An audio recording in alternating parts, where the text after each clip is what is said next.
Good morning dear students. जैसा कि smoke की जो सूरत हाल है उसके पेश नज़र हम ऑनलाइन लेक्चर जो है वो कर रहे हैं। तो आज का हमारा टॉपिक जो है वो इलेक्ट्रिकल इंस्ट्रूमेंट एंड मेजरमेंट का जो टॉपिक है वो है शेडेड पोल इंस्ट्रूमेंट। तो इससे पहले मैं आपको थोड़ा गोश गुजार करा दूँ कि मैंने आपको कहा था कि हम 5 इंस्ट्रूमेंट जो हैं वो पढ़ेंगे। उन 5 इंस्ट्रूमेंट में से हमने सबसे पहले मूविंग कॉइल की 2 टाइप्स पढ़ी, पीएमएमसी और डायनामोमीटर। फिर हमने 2 टाइप्स पढ़ी मूविंग आयरन की, उसमें था अट्रैक्शन टाइप और रिपल्शन टाइप। उन 4 इंस्ट्रूमेंट के बाद आज हम 5वां इंस्ट्रूमेंट जो आज पढ़ने को जा रहे हैं वो है शेडेड पोल टाइप इंस्ट्रूमेंट। अब शेडेड पोल टाइप इंस्ट्रूमेंट के नीचे कुछ चीज़ें मैंने लिखी हैं, जैसे डेफिनेशन है, वर्किंग प्रिंसिपल है, कंस्ट्रक्शन है, वर्किंग मेथड है, उसके बाद कंट्रोलिंग फोर्स है, डैम्पिंग फोर्स है और डिफ्लेक्टिंग फोर्स है। ये मैंने आपको याद दहानी के लिए ये चीज़ें लिखी हैं। वैसे आपको पता है कि हमारा पढ़ने का मेथड क्या है।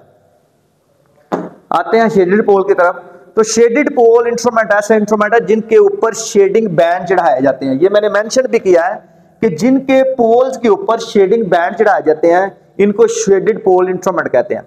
अब शेडेड पोल इंस्ट्रूमेंट जो है ये थोड़ा सा दूसरे इंस्ट्रूमेंट से डिफरेंट है। अब डिफरेंट इसमें क्या है कि इसके ऊपर चूंकि शेडिंग बैंड चढ़ाए जाते हैं, एक चीज। दूसरा, ये एसी सप्लाई के ऊपर जो है ऑपरेटिंग इंस्ट्रूमेंट है। इसकी मदद से हम एम्पेयर मीटर और वोल्ट मीटर बना सकते हैं। हुआ ये है कि एक हमने कोर ली है शेल टाइप, उसके शेल टाइप कोर के उसके हम कटिंग की है तो उसके 2 पोल हमने बना लिए। एक को कह देते हैं नॉर्थ, एक को साउथ। अब जब हमने रोटेटिंग फ्लक्स हमें चाहिए होता है, अगर तो हमें स्टैटिक फ्लक्स चाहिए फिर हमने इसको कट नहीं था करना, हमें एक सिंपल शेल टाइप कॉइल चाहिए था। हमने क्या किया, रोटेटिंग फ्लक्स हासिल करने के लिए हमने इसकी जो हमारा कोर है इसको शेल टाइप को हमने कट किया, इसके 2 पोल बनाए हैं ताकि हमें रोटेटिंग फ्लक्स हासिल हो। उस रोटेटिंग फ्लक्स की गर्ज को पूरा करने के लिए हमने एक साइड पे वाइंडिंग कर दिया जो आपको रेड कलर में नजर आ रही है, सप्लाई हमने कर दी। अब उस दोनों पोल्स के दरमियान हमारे पास एक एल्यूमिनियम डिस्क है, एक एल्यूमिनियम डिस्क के दूसरी साइड पर हमारे पास डैम्पिंग मैग्नेट है। अब जितने उसके पार्ट्स हैं आप पहले भी जानते हैं, मैं अभी भी मेंशन कर दिया। जूल है जिसके अंदर स्पिंडल चलता है, स्पिंडल है, स्प्रिंग है जो कि इंस्ट्रूमेंट के पॉइंटर को अपने मैक्सिमम पर जाकर वापस 0 पर लेके आता है रिस्टोरिंग फोर्स की वजह से। उसके बाद स्केल है। अब सबसे पहले हम आते हैं कि इसका जो वर्किंग प्रिंसिपल है वो कौन सा है। वर्किंग प्रिंसिपल इसका सेम इंडक्शन का ही असूल है। जब किसी करंट बरदार कंडक्टर को मकनातीसी मैदान में रखकर हरकत दी जाती है तो उसके अंदर एक मकनातीसी फोर्स पैदा होती है जो कि जिसकी लाइंस ऑफ फोर्स की सिमत नॉर्थ टू साउथ होती है।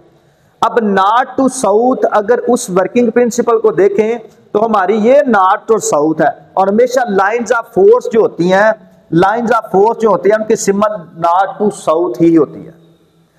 अब उस नॉर्थ और साउथ की जो हमारी लाइंस ऑफ फोर्स की सिमत है उसको मद्देनजर रखते हुए हमने इस कोर को कट किया। ये हो गया हमारा वर्किंग प्रिंसिपल।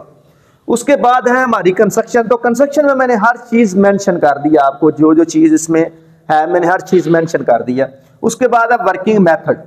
तो वर्किंग मेथड में क्या है कि जब पैमाइश की जाने वाली जिस चीज की एम्पेयर मीटर है या वोल्ट मीटर, अगर एम्पेयर मीटर है तो उसकी वाइंडिंग जो है वो थिक वायर की, मोटी वायर की चंद टर्नों पर मुश्तमिल होगी, और जो हमारा होगा वोल्ट मीटर होगा उसकी वाइंडिंग बारीक तार की, बिल्कुल बारीक तार की ज्यादा टर्नों पर मुश्तमिल होती है। ये दोनों इंस्ट्रूमेंट की हमें निशानदेही हो जाती है कि एम्पेयर मीटर कौन सा है और वोल्ट मीटर कौन सा है। अब इसकी वर्किंग मेथड की तरफ आए तो जब पैमाइश की जाने वाली सप्लाई शेडेड पोल इंस्ट्रूमेंट के कॉइल को दी जाती है तो इसके अंदर एक मकनातीसी फ्लक्स पैदा होता है। वो मकनातीसी फ्लक्स क्या करता है, इन शेडिंग बैंड की मदद से इंस्ट्रूमेंट की जो डिस्क है उसके ऊपर असरअंदाज होता है। उस असरअंदाज होने से चूंकि सामने परमानेंट मैग्नेट लगा हुआ है, ये चूंकि एसी सप्लाई के ऊपर मुश्तमिल है, तो क्या करेगा, एसी सप्लाई हर साइकिल अपना जो हर लम्हा अपना साइकिल चेंज करती है। उस सूरत में क्या होगा, कभी इसके ऊपर अट्रैक्शन लगेगी, कभी रिपल्शन लगेगी। उस अट्रैक्शन और रिपल्शन की वजह से क्या होगा कि इंस्ट्रूमेंट की जो एल्यूमिनियम डिस्क है ऊपर एक रोटेटिंग या टर्निंग टार्क पैदा होगा।